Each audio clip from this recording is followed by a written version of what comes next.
আমি মানুহ হয় যেনিয়ে যাওঁ তেনিয়ে মাথো অশান্তি অশান্তি অশান্তি নহয়নে? চাওক মই আজি আপোনালোকক 100% গেৰাণ্টি সহকাৰে কওঁ মোৰ কথাকেইটা যদি শুনি লয় আপোনালোকৰ অশান্তিবোৰৰ মাজতো অলপ কিছু হ'লেও শান্তি বিচাৰি পাব।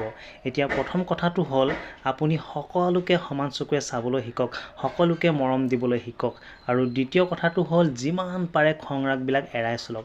আৰু তৃতীয় কথাটো কিন্তু ইম্পৰ্টেণ্ট, মনত ৰাখিব, লোভ মোহত কেতিয়াও নপৰিব। লোভ মোহ এৰাই চলক, কাৰণ জীৱনত বেছিভাগ সময় দেখা যায় মানুহক লোভত পৰিয়ে অশান্তিত ভোগে। সেইকাৰণে লোভ মোহ একেবাৰে বাদ দিয়ক। এনেকুৱা নহয় যে আপুনি কিবা এটা নিবিচাৰিব, আপুনি আশা নকৰিব, আপুনি আশা কৰক বিচাৰক, কিন্তু লোভ মোহত নপৰিব। লোভ মোহেই মানুহক বেছিভাগ অশান্তি কৰে। সেইকাৰণে কথাষাৰ ক'লোঁ। বাকী কোনেও কথাখিনিত ভুল নুবুজিব, যদি ক'ৰবাত কিবা এটা ভুল কৈছোঁ সেইখিনি মোক ক্ষমা কৰিব। যিহেতু মই মোৰ মন মগজে যি ঢুকি পাইছোঁ তাকেহে কৈছোঁ, হয়তো কোনোবাখিনিত ভুলো হ'ব পাৰে, সেই ভুলখিনি আঙুলিয়াই দিব। ধন্যবাদ।